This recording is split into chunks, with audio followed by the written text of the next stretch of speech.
Welcome back to the Solid Verbal boys and girls. My name is Ty Hildenbrandt, that fine gentleman over there in the heart of the Midwest.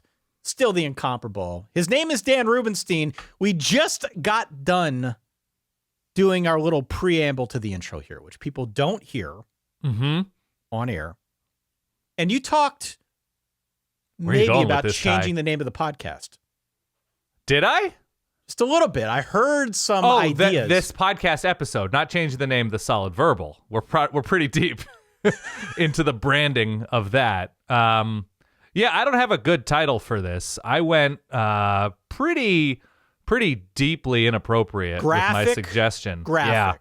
But I think we're going to stick with a more romantic ideal for, you pitched Spring Fling because this is really the season. I don't know when you met your wife. I don't know when, the birds and bees started floating in the air. Yeah. But I don't know why I said that. But yeah, there is romance in the air in springtime. There's hope, there's romance, there's optimism, and maybe it's just because we're coming out of the cold months of winter and we again get to see players that we've become familiar with, or we get to see transfers that we are hoping are going to thrive for our teams or in the sport, or you are seeing freshmen come in. I'm sure you have CJ Carr thoughts for Notre Dame. Seems to throw a pretty ball, Ty. I'm feeling the vapors, man. I am feeling vapors with CJ Carr. This is the beginning of the honeymoon phase that will hopefully for everybody go throughout the season, but certainly between like March and late August, you're like, we might not be in the best shape in our secondary, but boy, can we get after the passer. But boy, these receivers look deep. But boy, our tackles should be smothering. But boy, this quarterback is going to be something else. And so this is, football term, the kickoff of that honeymoon phase, which I'm pretty excited about. Yeah, we're calling this Spring Flings. Yeah. We've done episodes like this in the past. And the basis for this episode today is a simple question that we put out across social media. And of course, to our friends, our ardent supporters, out on verballers.com. Which player, position group, or surprise narrative about your team are you slowly falling in love with this spring? Doesn't always need to be perfectly rational.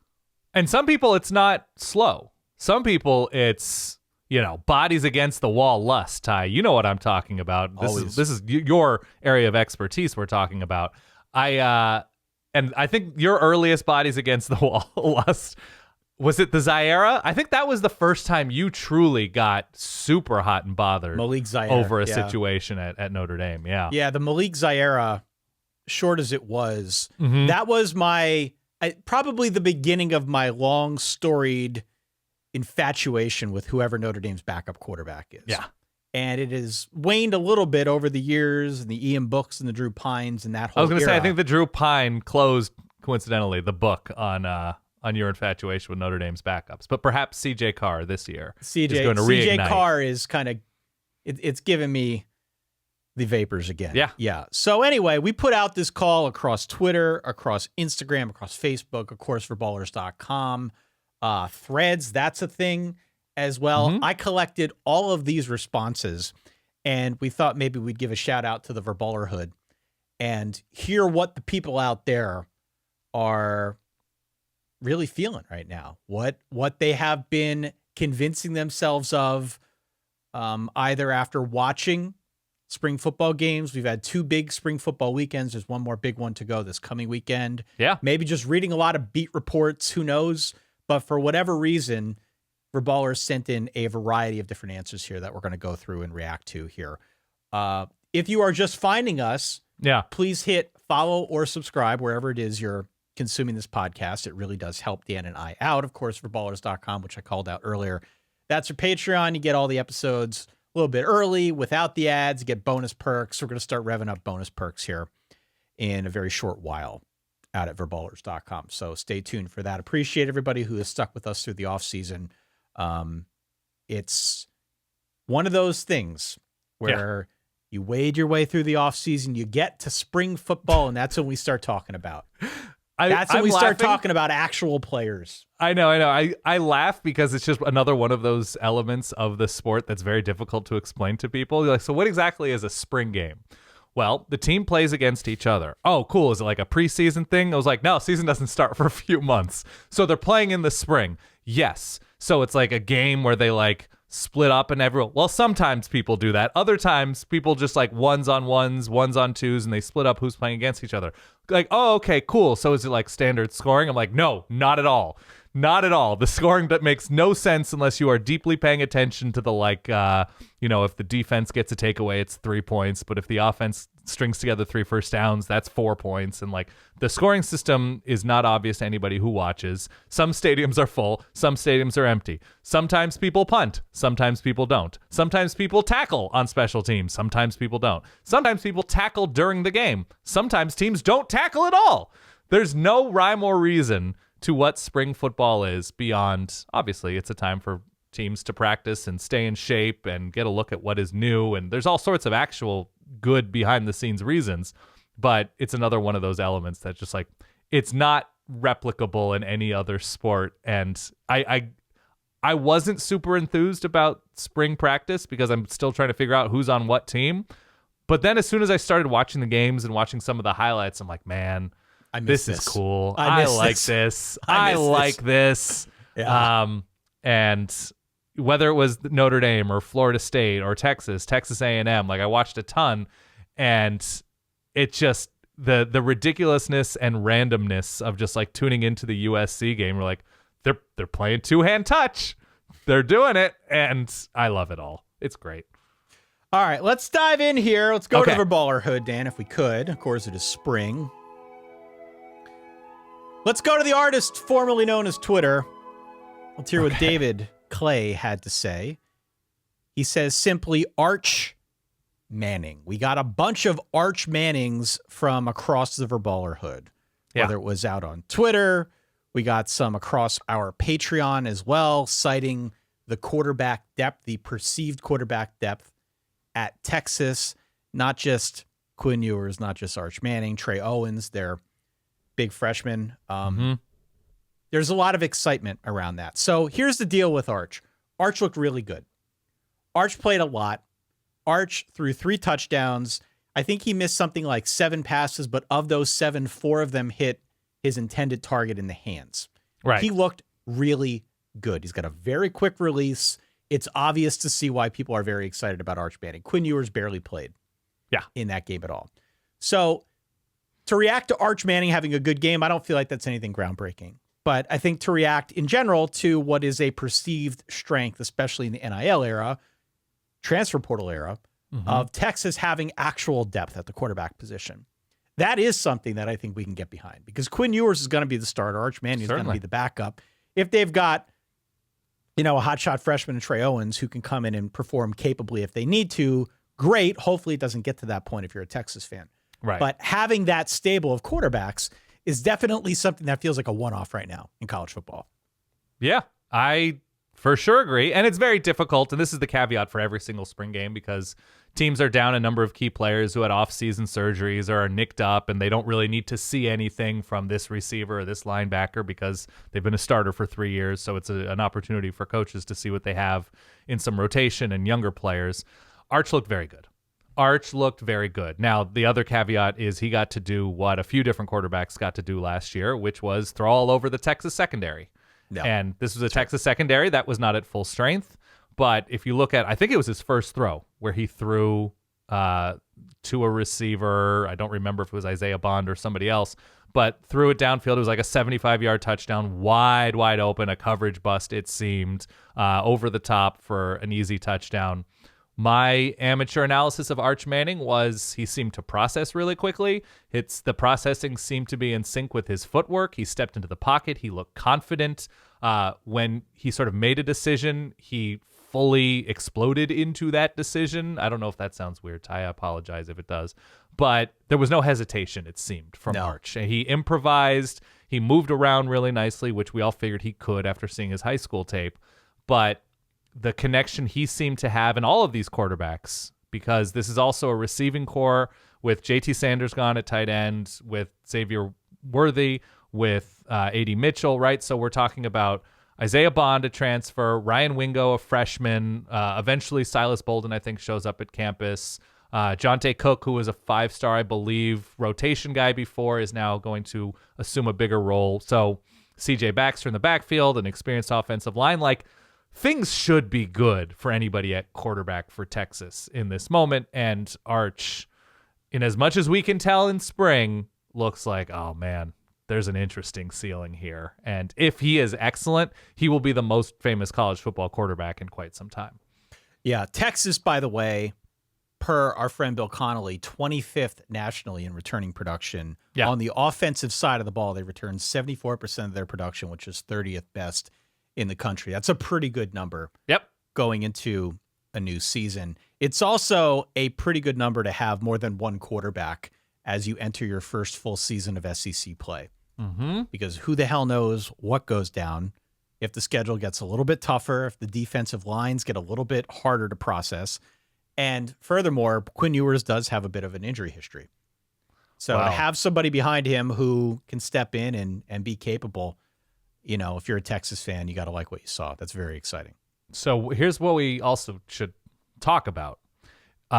Quinn Ewers better be good against Michigan, because I think Texas fans are going to have a little bit of what you've had as a Notre Dame fan over the years with, like, what do we know about Arch Manning? What do we not know about Arch Manning? Because we kind of know a lot about Quinn Ewers. And so I think after the Michigan game for Texas, it slows down a little bit in terms of opponent quality. And it's Oklahoma and Georgia, I think, midseason back to back.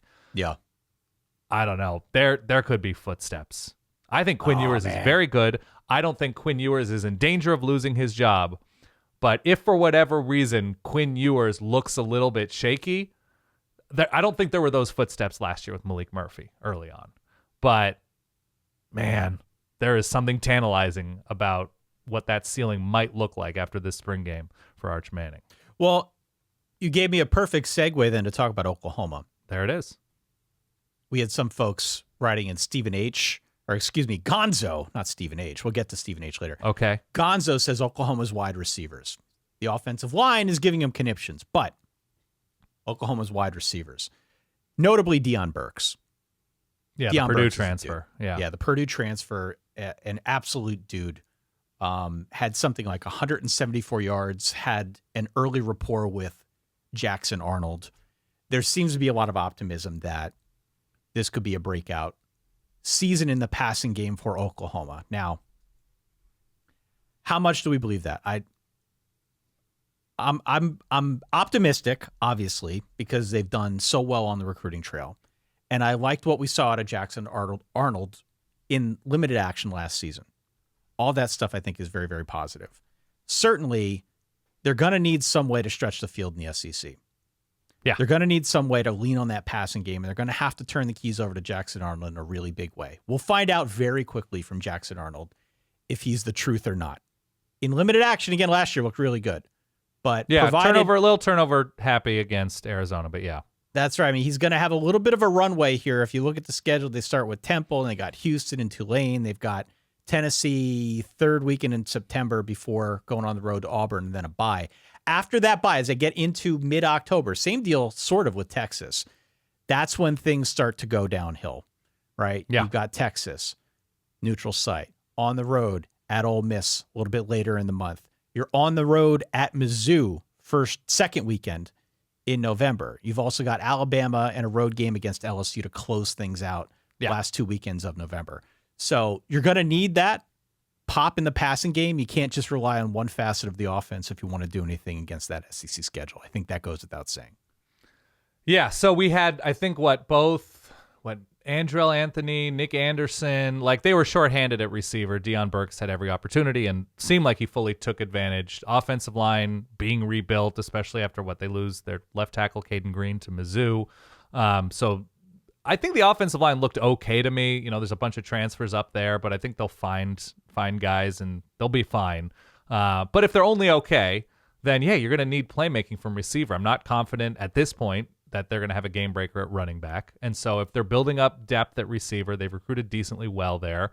They're bringing back enough guys there that, like, if Jackson Arnold is accurate, and especially in the short to mid-range game, yeah, if they have playmakers there, that's a big difference maker. I think the defense will continue to improve.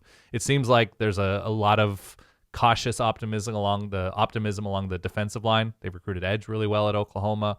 So, yeah, if Oklahoma, and it shouldn't take long for a place like that to recruit game-breaking receiver depth, they're going to be in a really nice place. So bringing in Deion Burks, I think, is huge for them. And if Jackson Arnold, with a full off-season, new offensive coordinator, is able to get in sync, I think you're going to see noticeable change in offensive pop there. You would think, and, the offensive line is a concern. Let's be real about that. If we're going to talk about needing to stretch the field against better SEC defenses and defensive lines in the SEC, obviously you need an offensive line to block. Yeah. That's the way this thing works.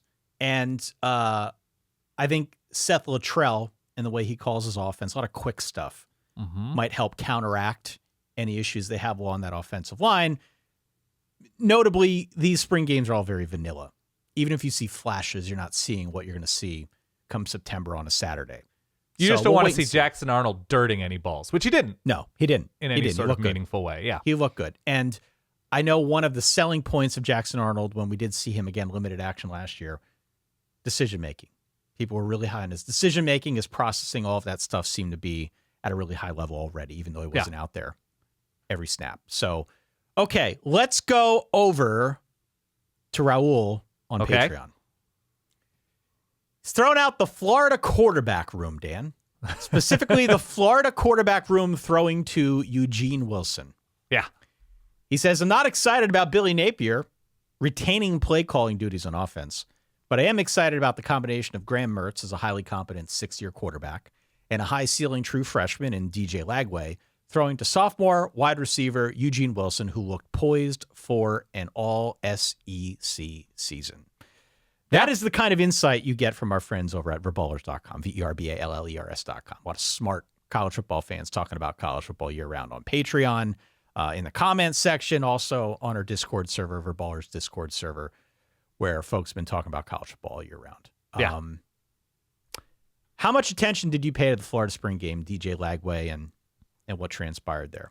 I mostly just paid attention to DJ Lagway's throws because that was the new thing for me. I know Graham Mertz is going to be fine, and this was a Florida team that they didn't throw the ball downfield successfully all that often last year. It was a lot of short stuff. It was a lot of just do our best to move the chains and sort of keep the game tidy for Graham Mertz. Yeah. If I were a Florida fan and I watched DJ Lagway's throws during the spring game, I would be like, I think her name was Beth in the Queen's Gambit. Did you watch the Queen's Gambit? I did. Yeah, I did. You know how she laid in bed and just sort of watched the chess moves unfold in front of her? She would see the chessboard on her ceiling. After she took the pills. She needed the pills first, but then she could see the pieces moving on the ceiling. Okay, well, we're talking about some blue and orange pills that Florida fans should be, Lagway might have the following side effects. You should be staring up at your ceiling, just dreaming about DJ Lagway's, I guess, proverbial ceiling, because his size, the effortlessness in which he throws the ball, the confidence. I mean, look, he's a high school senior right now that enrolled early. That's how do you not fall in lust with what DJ Lagway might be able to offer your program? Whatever the offense is, whoever the head coach is moving forward, whatever the situation is with Billy Napier in the hot seat, man, oh man, how could you not? How could you not if you're a Florida fan, especially you see Trey Wilson, looking, I think, pretty great at receiver. We'll see on the offensive line. We'll see on the play calling with Graham Mertz because it wasn't all that aggressive last year with some decent receivers, some pass catchers. But that to me was the story. It's, I guess maybe now with Texas, Florida, it's both like a quarterback depth story and what can the future look like. I mean, I recall before last season, I don't know how much airtime we spent talking about the Florida quarterback situation and how almost dumbfounded we were that they didn't try to get somebody or that they didn't end up getting somebody better than Graham Mertz. They may have tried, but they didn't. Graham Mertz, for his part, play calling aside, threw 20 touchdowns to just 3 interceptions and completed about 73% of his passes. Not a lot of deep stuff. was only about 6 yards per pass, but he was fine in that offense. He was perfectly fine. Sure. So I'm got hurt. Got hurt. Sure. I am confident that he will be just fine again this season, separate from the play calling. They kind of know what they have. He has proven that by going to Gainesville, in a sense, he restarted his career because it didn't really work out at Wisconsin. Not a bad move for him, so good on him. DJ Lagway, though, obviously brings a ton of new optimism if you're a Florida Gators fan. DJ Lagway in that spring game started off a little bit rocky. But high school senior, yeah. After that, right, admittedly, high school senior. Makes sense. After that, got much more confident and started to showcase why he's a 5-star.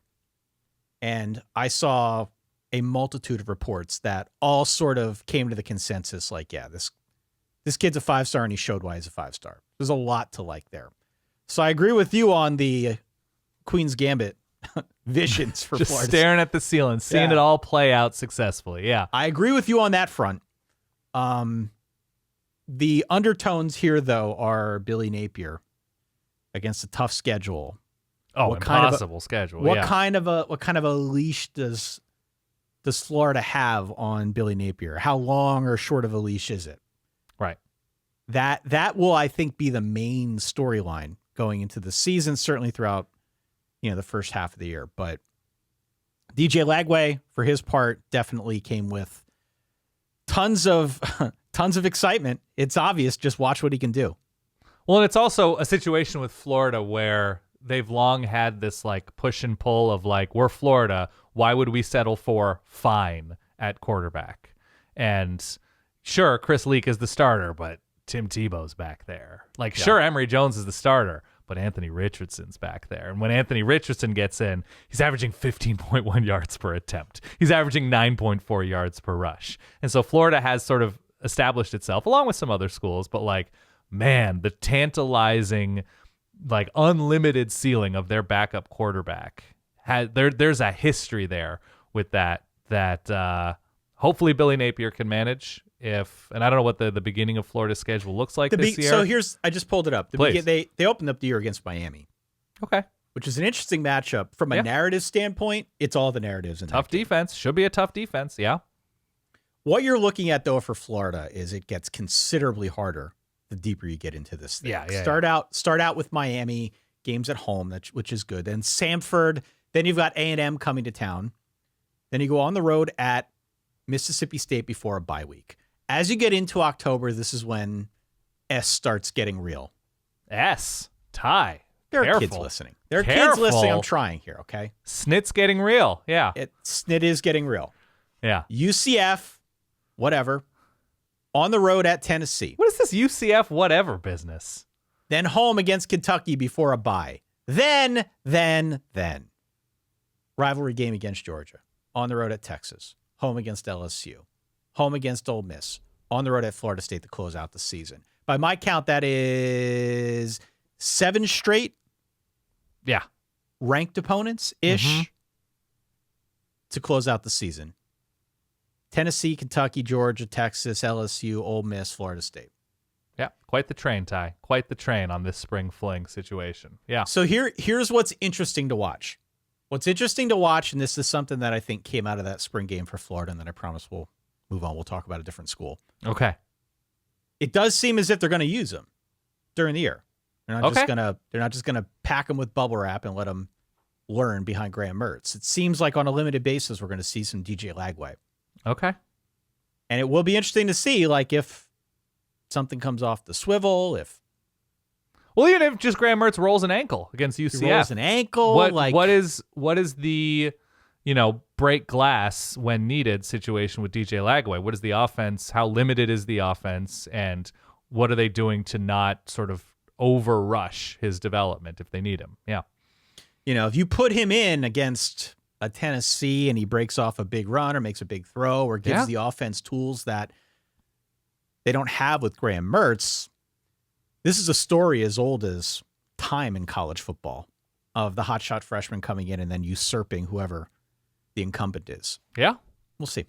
And look, it might be a broader story within the sport, period, with recruiting never being bigger, so you know who the 5-star backup is, or you know who the big transfer is, or you know who the, like, pretty good starter is, but we'll see what happens. I mean, look, we've already discussed Texas and Florida. Similar situation could be, at Notre Dame? Similar situation could be at Oregon with Dante Moore backing up Dylan Gabriel. Like, there's a lot of tantalizing backup situations. Ohio State has that. Michigan might have that this year. We've got, highly touted freshmen that might be showing out. Like, it's pretty great that we'll have this competition at huge places at quarterback. We'll talk about USC. Like, it's interesting. We got a couple comments here about Michigan. Okay. Paul out on Facebook says one thing that he is slowly convincing himself of, something he's excited about, is Michigan reloading, being on the cusp of the 12-team playoff, right? Certainly enough talent up there. Also, Gary on our Patreon at footballers.com says Michigan's defensive line is going to be tough.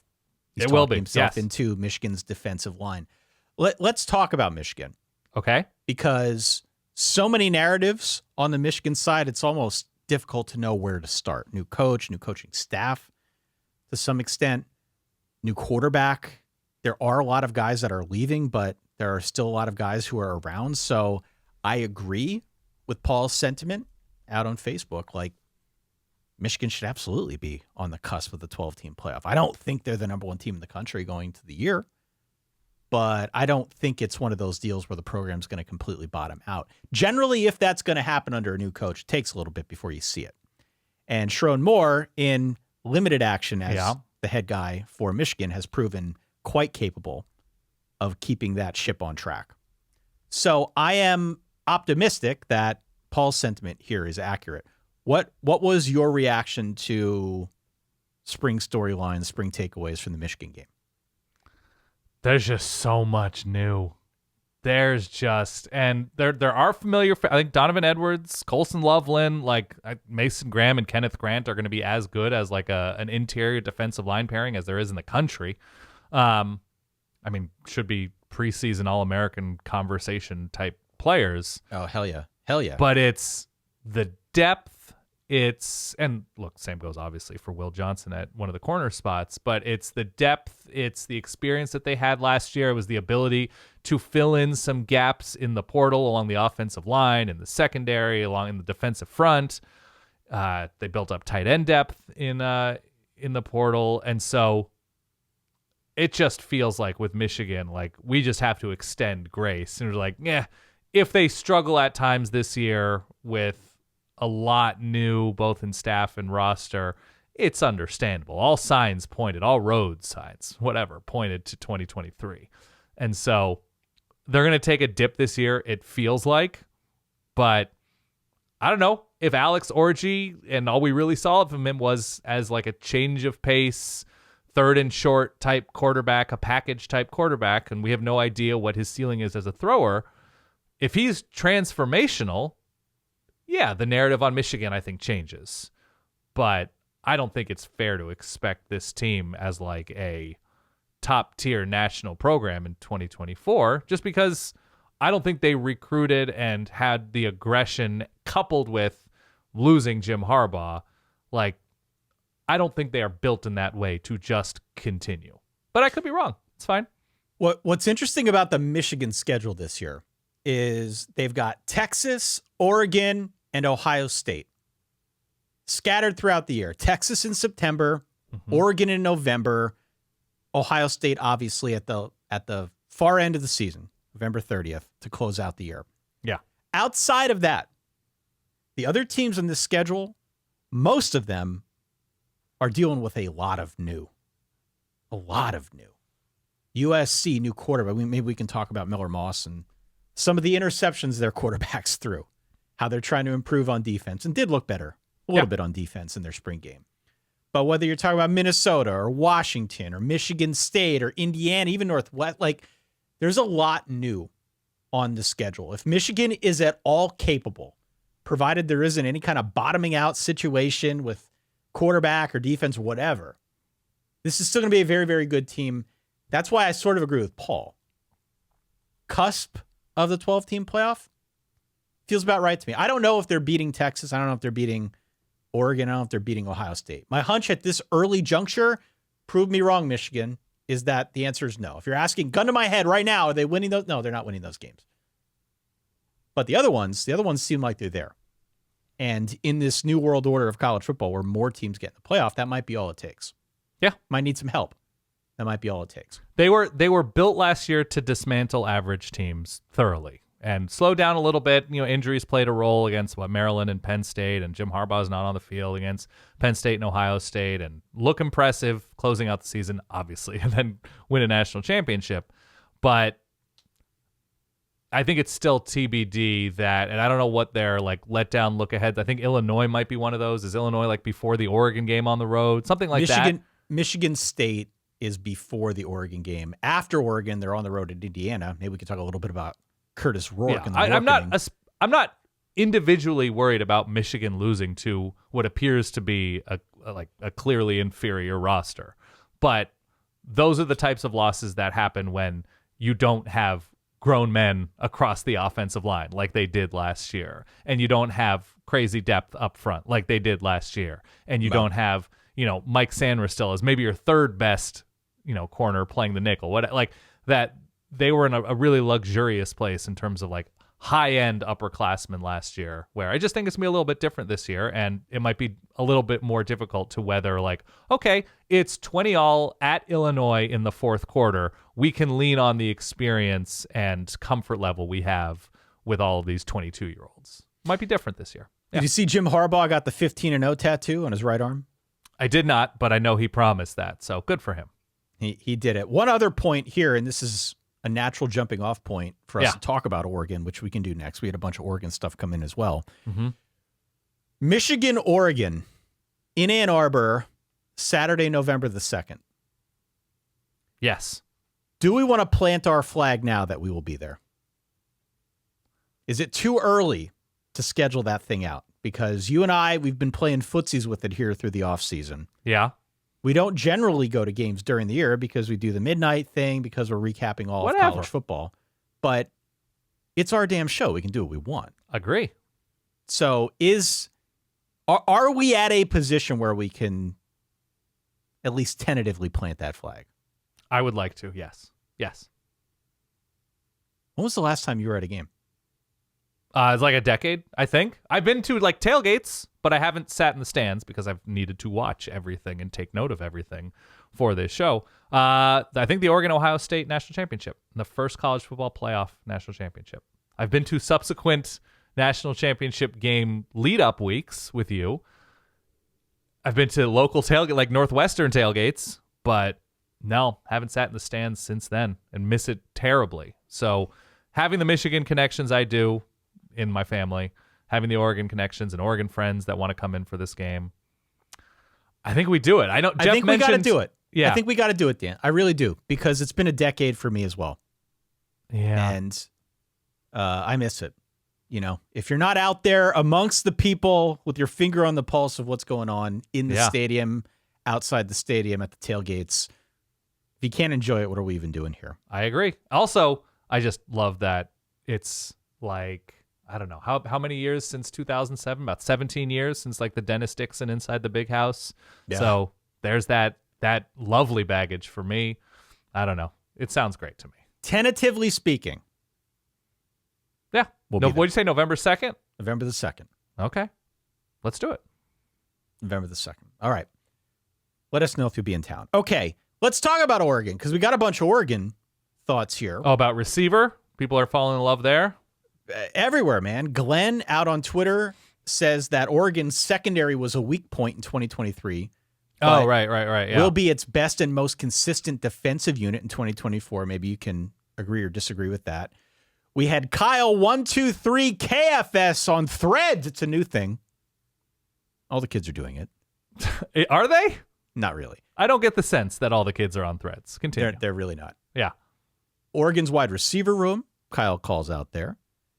Okay. Let's see what else we got here. I feel like we had more. Maybe I didn't jot them all down, but two different sides of the ball, man. I mean, this is speak to your level of optimism about Oregon. in 2024? Because there's like a lot to digest right now between the transfers and the coach who's staying and gives this impassioned speech that gets dumped immediately to social media after he turns down Alabama. Like, there's more steam on this Oregon program now than I can remember in a good long time. So where is your heat check right now for the Ducks? It's pretty high level. I'm pretty the romance is blooming, Ty. As for like the secondary room, look, the coaches, you know what coaches think of their roster based on how aggressive they are at what position group in the portal. And sometimes it's just like, we need help everywhere. We're going everywhere. Oregon went especially aggressive. You look at last year where they were not confident and where they did not perform and where they were not healthy. So the depth wasn't trusted. It was those Washington games. It was the secondary, leaning on backup corners, safeties that had opportunities that didn't quite make plays. They bring in Brandon Johnson from Duke, Kobe Savage from Kansas State. I think it's Cam Alexander from UTSA to man one of the corner sides. They bring back Jaleel Florence, who I think had off-season surgery and is still hobbled, but he's, I think, expected to start on one side. I think they're looking heavily at Jacoby Matthews, I want to say, from Texas A&M, a safety. Right. So secondary, and Jabbar Muhammad is obviously the headline name at corner who they bring in from Washington. So I just look at Dan Lanning's roster construction, and he was like, we're just not going to lose games because we're thin in the secondary anymore. And their co-defensive coordinator is Chris Hampton, and his background is in the secondary, and he's taken on a bigger role there. I think they're in a very good place. I think you're absolutely right if you're an Oregon fan to feel very good about where the secondary is in terms of both high-level talent and depth. And they've recruited corner really well. Safety, I think there's promising youth there as well. So I think the questions are at linebacker and the middle of the defensive line in terms of high end and depth, but secondary, I think you're right to feel good about. How do you feel about Dillon Gabriel? Good. Very good. Look, he's old. He's old. That's a plus. He's won big games. He's played in big games. He's been nicked up throughout his career, which is less promising because he's not a big guy and he's not a tall guy. He might be like 5'10" and a half, something like that. I don't love that. I'd much rather him be 6'1" and a half if he were on the shorter side for a quarterback. But look, if somebody's coming in pre-successful, he was unanimous All Big 12 quarterback of the year, or first team All Big 12 last year, and has an offensive line that should be quality in front of him. Both tackles back. The receiving core was addressed and should be very good once again, adding in Evan Stewart, who just arrived, I think, a week and a half ago or something on campus, to add that to Tez Johnson, Terrence Ferguson at tight end. Like, running back room should be very, very good. If he is a B+, he's an A. Because if he's a B+, the rest of the players around him will carry Oregon pretty easily to the finish line most of the time. So here's really what good about jumps out at me. Here's what jumps out at me about Oregon. And not to make this all about schedules, okay? Okay. But Oregon is crazy deep. They've got so much talent in Eugene right now. They are entering their first season of Big Ten play, and this schedule is advantageous. This is about as good of a schedule as you could hope for going into a new conference. And you could argue it's easier than it was a year ago, or has been in a while. Boise State and Oregon State to open up the year. After a bye, UCLA and Michigan State before the big one on the schedule, which, who knows, Ohio State, but that game's at home, October 12th. That's a big one. But after that, at Purdue, Illinois, the aforementioned Michigan game on the road in Ann Arbor, week 10. Mm-hmm. Maryland at Wisconsin, close out the year home against the Washington Huskies. More to the point, there is a lot of new at all those places as well. Yeah, definitely. So if not Ohio State, and if not Michigan, who are you worried about on the schedule? Like, are you worried about Wisconsin? It's on the road. It's a difficult place to play, but I don't think they're built to win this, compete for the conference right now. Like, so what I struggle with here, and I try not to be too hopelessly optimistic about any of these teams. And now that you've wagered money on Oregon's national championship odds, I'm in for 10. For 10. But seriously, looking at the schedule, which of these games scare you? Like, even if they dump 2, Right. they lose to Ohio State and Michigan, let's say. Not Right. going to be in the Big Ten title game, whatever. But are you going to leave them out of the playoffs 10-2? It's going to be a good team. They're probably Agreed. still getting in, provided they don't get blown out in any of those games. I don't see anyone else here on the schedule that really frightens me because, again, a lot new. Things could change with injuries, whatnot, but it's late April right now, so give me some slack. My point is that barring any kind of total bottoming out this season, total catastrophe, Oregon almost starts off this conversation in 2024 as a playoff team. I'm on the same page. I'm feeling it this spring. I don't know much about what has happened in spring practice because I don't think a lot of people do. They're pretty tight-lipped about everything. We'll see what happens in the spring game. I think it's this coming Saturday. But no, I look at the quarterbacks on this schedule, and there's a couple of, maybe could be something interesting with like Aiden Childs, but that game's in Eugene, and that's a first-year Michigan State situation. But the rest of, Will Rogers and maybe TVD, we'll see if he even wins the job at Wisconsin. It doesn't seem like super promising right now. Some of the quotes that have come out with Luke Fickell, he's just like the quarterbacks on the schedule, even like Ohio State's defense should be just bonkers incredible, especially in that back end. And we'll see what happens with how consistent like JT Tuamalo is or something on the line. But that defense should be bonkers good. But like, which Will Howard do we get in this offense? That kind of matters, even though everything around him looks pretty great.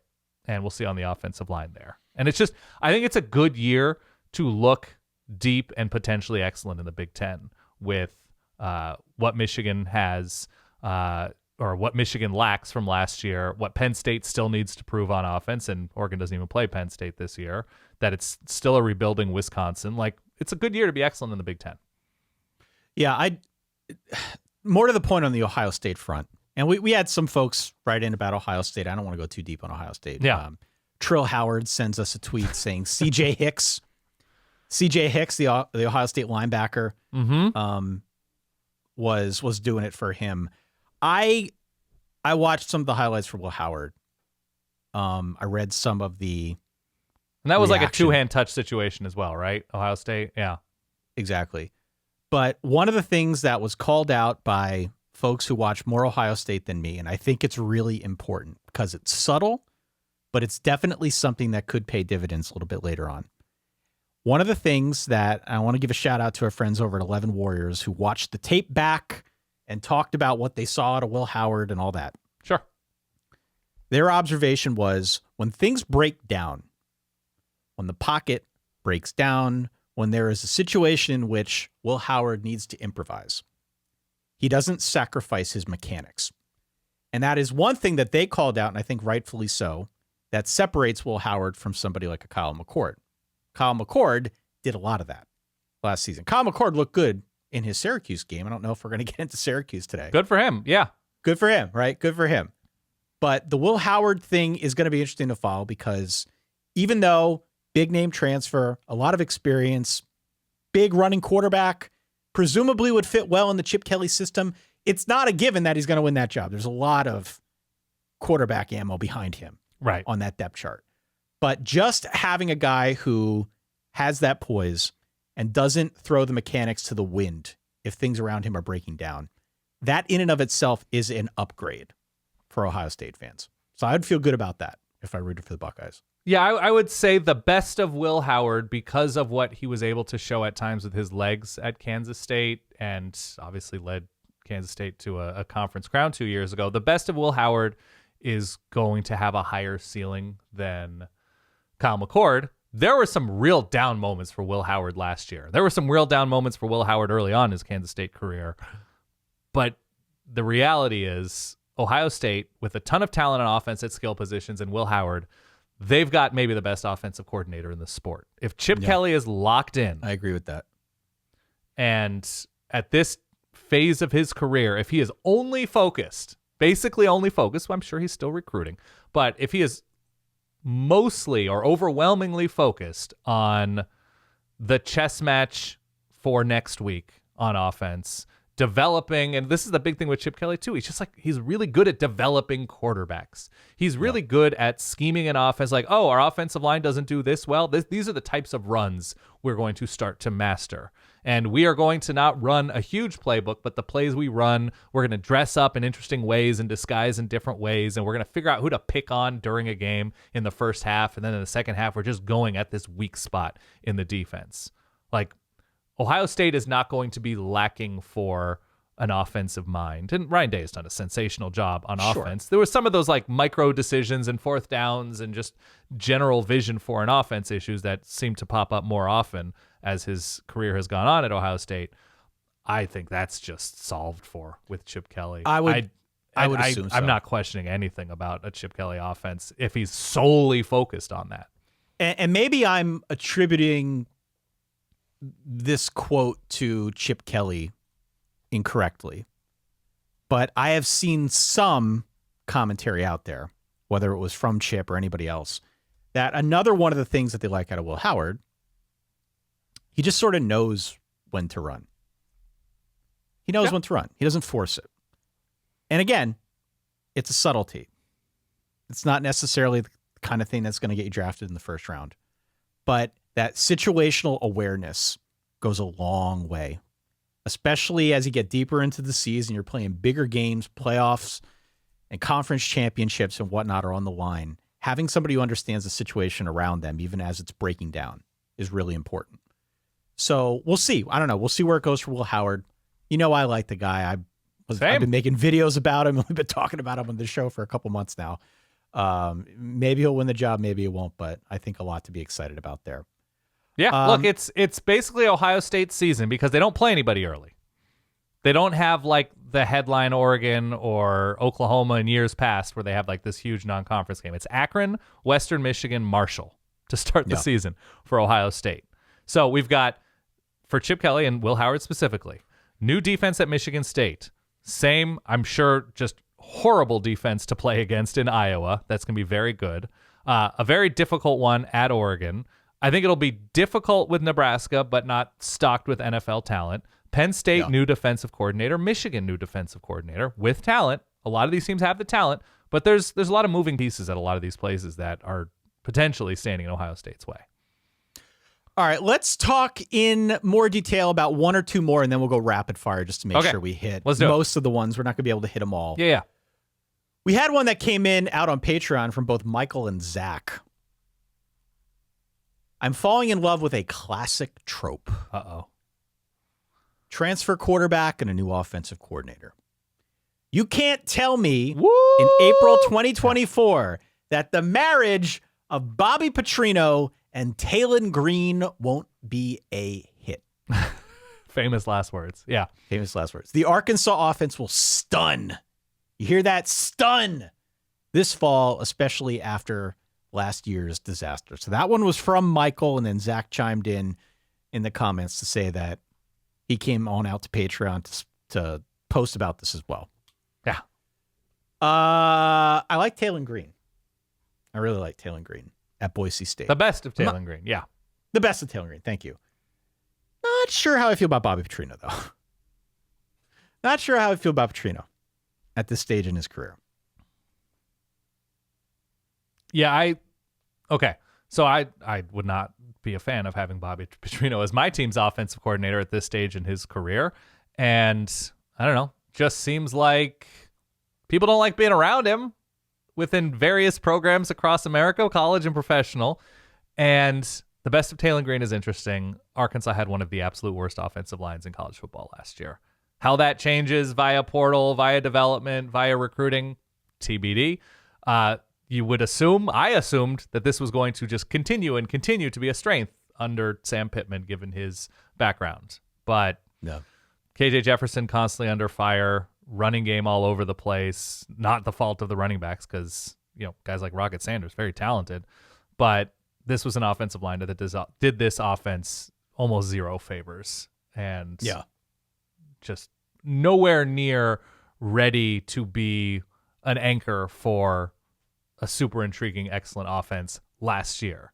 So as tantalizing as Talon Green in a spring game, whatever might be, Hope it works. Would be a cool story because of Taylon Green's athleticism and ceiling. But, we're going to have to see an overwhelming change from this Arkansas offensive line to get me truly lustful about the potential. The problem that I have with Arkansas is that you can't focus too much on any one thing in team sports. I like Taylon Green a lot. I'm not totally out on Bobby Petrino. Okay. I have questions about the line. That was obvious from a year ago and sort of perplexing given Sam Pittman's pedigree. Defensively, though, they're almost completely new. Yeah. And even on offense, they're something like 99th in terms of returning production. This is not an easy schedule. Arkansas had to deal with a difficult schedule a year ago. They're going to have to deal with it again this year. So I don't know what a realistic ceiling is for this team. Frankly, there are a lot of teams in the schedule. I don't see them being even in the same neighborhood as LSU, Ole Miss, Texas. I'll say Missouri. Who knows where A&M is at? Tennessee with Nick. There are a lot of teams on here, as there are for anybody playing in the SEC. That could be it. And so that to me is sort of the wet blanket. What does he look like against that competition? And are they putting him out there in a situation where he's essentially playing hero ball, having to make up for a bad defense and scramble away from an offensive line that stinks again? And did Arkansas just hire an interim head coach in Bobby Petrino if they lose 28-7 to Texas A&M a few weeks into the year? Yeah. God, we were asking people to bring in optimism and flowery hope and romance, and then we just decided to be sopping wet blankets on Arkansas because we're not good people, probably. Play the spring music for Arkansas. Why not? Yeah. All right, let's go to Blaine and to somebody's name is Back Points. Okay, a little bit great. of a wrestling reference there, Dan. Rapid fire. Blaine says, convincing himself, slowly falling in love with Iowa, having more explosive runs versus the defense this spring than the last 5 years combined. He cites specifically the amount of pre-snap motion, which, yes, was very new as part of the Iowa spring game. Back Points is calling out Iowa's new Australian punter. We can all get behind that, Dan. Let's talk about the offense. Let's talk about the offense. I'm fully in on how every team has the poster schedule where it's just all in.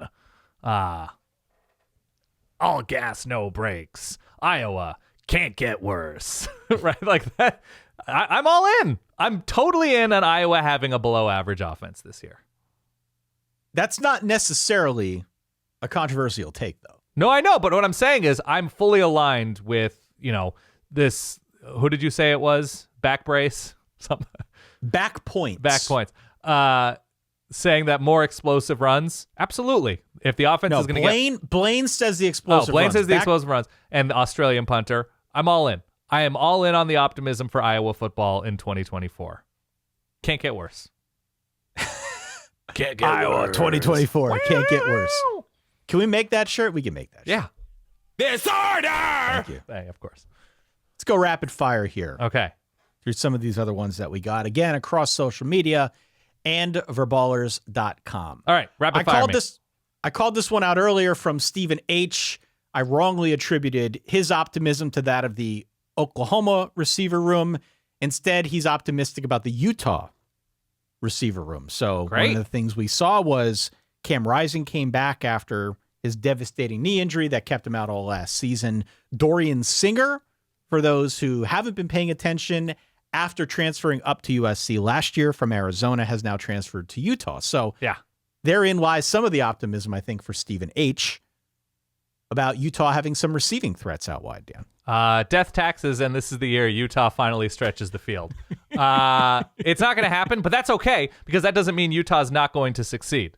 They brought in, Darren Carrington from Oregon a few years ago. He was great down the field for Oregon. Did not work out for Utah. I think, Brant Keefe's back for Utah? Brant Keefe, yeah. Micah Bernard in the backfield. They lose Jaquindon Jackson, also to Arkansas. We just talked about the Hogs. But I'm not saying pump the brakes. I'm saying be optimistic. I'm saying you should say this is the year.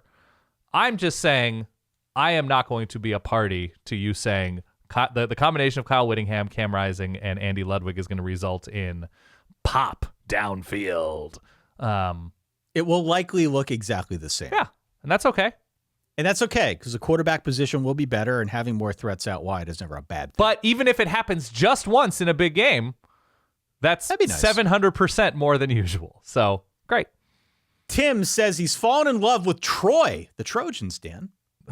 Okay. For taking Jared Parker so Notre Dame could bring Mike Denbrock back. Thank you, Tim. My man, Tim. Speaking truth to power. And I assume, it's Notre Dame's going to have Malik Neighbors and Kyron Lacey and Brian Thomas. Like, they're going to have all those guys for Riley Leonard to throw to with Mike Denbrock to call plays for. I need to send a text to our guy, Pete Sampson. Okay. His write-up of the blue gold game, not just giving me vapors over the CJ Carr stuff. A lot was written about Notre Dame and its receiver room. Okay. A lot. And I don't know if that is just spring vapors and everybody's excited to see football again, or if this is real. I don't know what to make of it. I am pumping the brakes because I am not so sure. However, I'd be very excited if that were very excited. Yeah. Very excited. Yeah. So who are the names? Who are the names? What, it's like Deion Colsey, Jeremiah Love. Well, Jeremiah Love's in the backfield. He's running Deion back, Colsey. Yeah, they have a bunch of transfers that they brought in. Is still there, right? Yeah. Jaden Greathouse is my guy, always and forever. Yeah, I mean, it's been an influx of new names that have come from elsewhere. The tight ends should be really good. So maybe that opens things up downfield with some more. Yeah. Yeah. Okay. James, long-timer James. Dylan Raiola. Wait, do you have any CJ Carr thoughts? We teased that at the front. Don't make me do this. No, you don't go over the top. But just tell me what you saw with your beautiful colorblind eyes watching Notre Dame spring game. Because he got more reps because no Riley Leonard, so it was him and Jelly. Look, he looks good. He looks accurate. He seems like he processes the game very quickly. Good size? He's another good size. Like, he's another one of these kids who came in early and has been chomping at the bit to get in there and show what he can do. And I think he lived up to that hype. He looked very accurate with the football. I'm going to go through it like 18 more times, frankly, and watch some of these highlights. I have not watched this nearly enough, but in my limited viewing thus far, I've been pretty optimistic about what I saw. And it's important. Again, Notre Dame's in an interesting situation on the quarterback front as well, because we saw Steve Angeli in the bowl game. Look pretty good.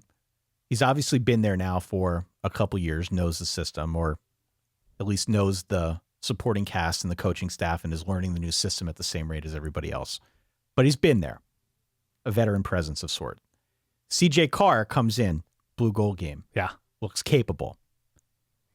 Riley Leonard is dealing with surgeries, plural, and injuries, plural, over the last couple of years. By the way, I'm constantly dealing with injuries, plural. So Riley Leonard and I, same page. Yeah, I feel same. The problem is that he's 20 years younger than us. That's true. All right? He's 20 years younger. If he is unable to play for any period of time, I feel confident that Notre Dame at least has capable backups. And hopefully it is not a Drew Pine situation. I thought Angeli came out looking pretty sharp. He did. He looked good. He looked good. They have options in the quarterback room, which is exciting. Dylan Raiola was the comment from James, long-timer James. Look. They haven't played their spring game yet, I don't think. Haven't played their spring game Saturday, yeah. But I understand why, if you're a Nebraska fan, you're already talking yourself into Dylan Raiola. Dylan Raiola is sort of the bedrock on which this whole Matt Rule project in year 2 is built. Frankly, if you're a Nebraska fan and you're not talking about Dylan Raiola, something's wrong with you. You need to talk about Dylan Raiola. He's the dude that you need to talk about if you're a Nebraska fan. So it's probably a little premature for us to talk too much about it because we like to see him first. Yeah. But I think the vibes are very strong in Lincoln right now, just getting him to flip from Georgia. Well, it's a centerfold situation for Nebraska fans. This isn't just like a romance. It's like you are now getting to associate there's arm candy in a way that you've never had as a Nebraska fan. That all of a sudden you're going to prom with Kathy Ireland in 1993. Didn't you meet a playmate once in Lincoln, Nebraska? I actually did meet a playmate. On one of your old videos? I did. Her name was Jordan. She was just at a tailgate. She was super sweet and super nice, and I barely composed myself. At the time, I was 23 or so. I was not the mature scholar that I am now, gentleman who's well-traveled and well-seated. No, I was like, oh, hi, I'm Dan. You want to be on my video for Sports Illustrated? And that's why I appeared in Playboy magazine, because it was like a Playmates About Town or something like that section. And there was my stupid face in the pages of Playboy in 2007, 8, somewhere in there. I don't know. But this is a very circuitous way. This is my Dylan Raiola. Okay. If you are a Nebraska fan, you should absolutely be entranced. Whatever, even if he looks terrible in the spring game, you'd be like, there's some gamesmanship at foot here, at hand. You should be in love with Dylan Raiola. Nebraska fans have an extraordinary amount of painful baggage at quarterback. You're going through the Adrian Martinez years. You're going through the Tommy Armstrong years. You're going through the best and worst of the Taylor Martinez years. You're going through like a 5.5 game promising Tanner Lee stretch. Like, you like a good Tanner Lee drop out of nowhere.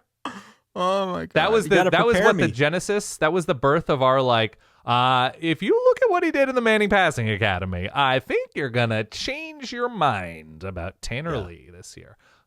He was fine. He was good. Again, had a really good stretch.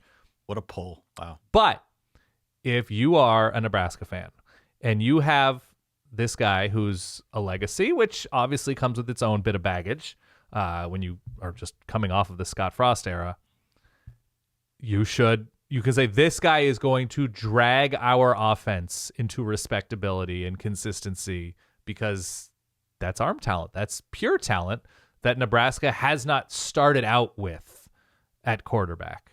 That hasn't been a building block upon arrival in quite some time. So, yeah, you should be over the moon. I'm not crazy about the coordinator. I'm not crazy about skill talent in this moment. They added an Oregon depth piece running back who was highly regarded as a recruit, but I think there's still a lot of work to be done along the offensive line. But if Dylan Raiola is as advertised, he will be too good for Nebraska's offense not to succeed. That's good. Have you seen any of the Dune movies that have been out? No, I know about them, but I haven't watched them yet. I know you're into them. Dylan Raiola as Nebraska's Paul Atreides is something worth watching. Is that Chalamet? That's Chalamet. Yeah. I'm a Chalamet. I love Chalamet. I don't know about you. Yeah. Yeah. Big Chalamaniac here.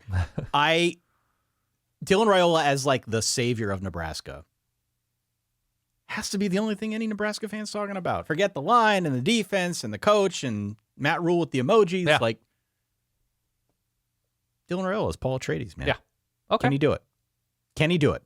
Some other ones quick. Yeah. Yannick, our friend Yannick, long-timer Yannick. Love it.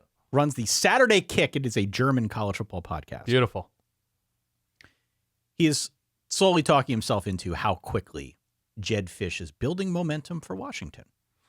Ooh. I think it's going to take a minute. I like Jed Fish as a coach. I think it's going to take a minute. I like Will Rogers as a quarterback. Been beat up, but I think it's...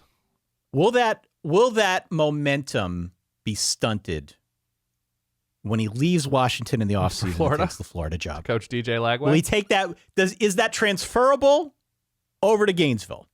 Oh, man. I don't think I honestly don't think it's going to happen. But I'm not there with Washington, but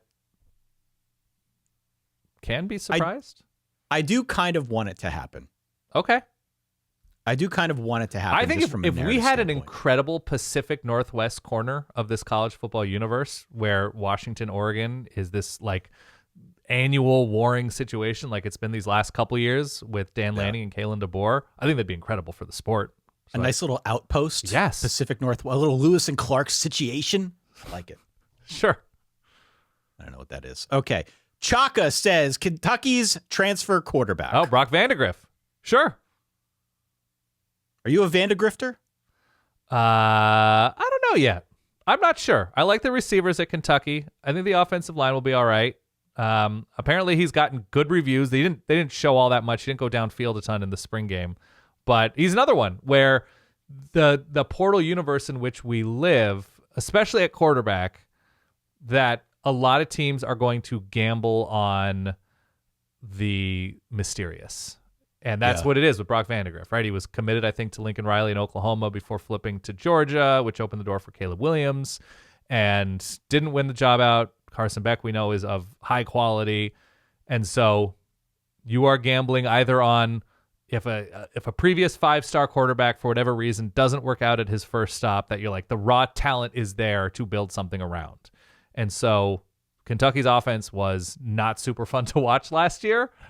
I'm in on Brock Vandegrift adding a new element to this offense. And I think they're going to play faster. Like, there's sort of a new vision for the Kentucky offense. So, yeah, I stamp approve on Brock Vandegrift optimism. If it doesn't work out at quarterback, I just sent you a picture. Could try out as the West Virginia Mountaineer. Oh, yeah. He absolutely looks the part. Perfect. Yeah. I love it. No. I hope it works. Big red beard. Looks great. Been reading about Brock Vandegrift forever. Yeah. I hope it works out. A few other ones very quickly here, and then we'll put a bow on this thing. David, out on verballers.com, as an Indiana quote-unquote fan, I don't know what the quote-unquote means, David. You're going to have to explain that one to us. Okay. He has fan in air quotes here, or real quotes. I'm putting them in air quotes. Yeah. I think it's just the difficulty of being an Indiana football fan. I am really optimistic about Curtis Rourke. Okay. When healthy, he looked like a late-round NFL pick at Ohio. I think he can be surprisingly good with that new coaching staff if he stays healthy and get IU to bowl eligibility, maybe. He looked pretty good in the spring game. Did he? Okay, I didn't catch the Hoosiers yet. I think he threw like 52 passes or something of that nature. But the one common thread across pretty much everything you read about Indiana football here in the offseason, everybody loves Curt Cignetti. Okay. They love that he came out on the basketball court and was like, Purdue sucks. Yeah.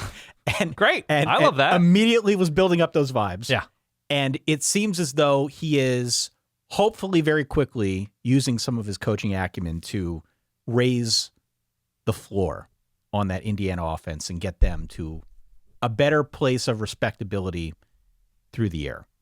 For as much as I like Raven Taven Jackson, I like Curtis Rourke. Brendan Sorsby, yeah.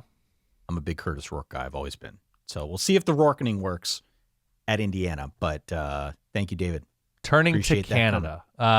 Yeah, they weren't far off last year. Like, they were close enough, let's see, against Michigan State, Illinois, Louisville. I think they gave Louisville a lot in that game and lost late. But yeah, they did. They weren't terribly far off from being a bowl team last year. I think the problem with Indiana, it's not going to be optimism over Curtis Rourke. It's going to be, when you find and develop players, how aggressive are you in keeping them in Bloomington, which I think has been an issue. Yeah.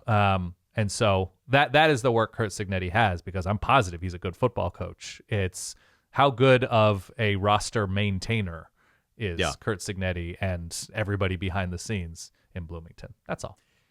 Davis, out on verballers.com. Mizzou's wide receiver group is so deep, and it really showed in the spring game. The other storyline, I love this one. This is maybe my favorite storyline of all time. The other storyline is the new Joker position on the defensive side of the football. Oh, love that. Love a good Joker. Yeah. So the new scheme has made him very hopeful. New defensive coordinator, South Alabama, I believe, replaces outgoing defensive coordinator off to LSU. Mizzou's going to be very fun this year. Mizzou, no Cody Schrader. Some new look at corners, but I don't know. I Drinkwitz has recruited well enough. They add pieces to the offensive line. I think Mizzou's going to be a really fun place this year. I mean, Luther Burden is everything, yeah.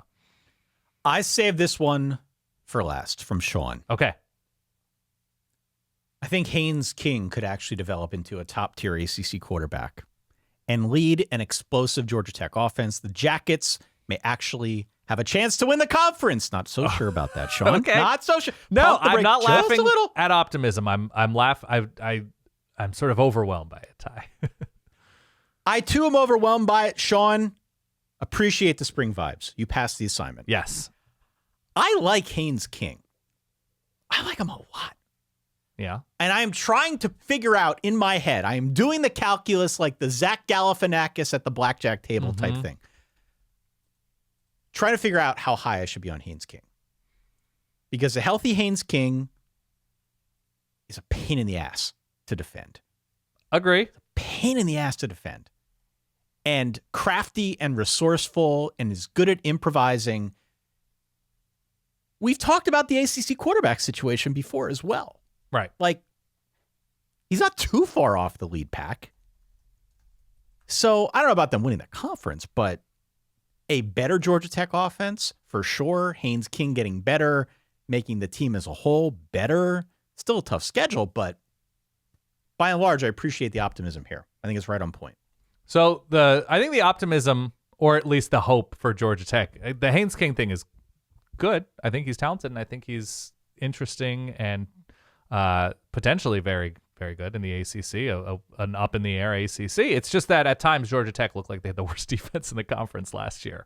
And I know they were super active in the portal, and so hopefully your optimism is building depth, adding higher-end talent, especially up front, because as good as Haynes King is, how are his run fits, right? How good is he stuffing the B gap? And so that's the problem for Georgia Tech right now. If that's not addressed, it doesn't matter if Haynes King throws 30 touchdowns to 7 interceptions. If they're not stopping anybody, then they're not winning.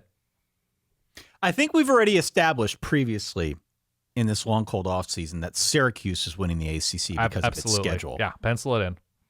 So I don't mean to throw cold water on that assumption, Sean. However, things break well. I mean, this is an advantageous schedule. Couple tough games here. The later you go in this thing, the harder it gets. But by and large, if Haynes King is healthy, if Georgia Tech is able to raise the floor at other position groups, which is probably a longer conversation, I think a better season is possible. Absolutely. I'm excited.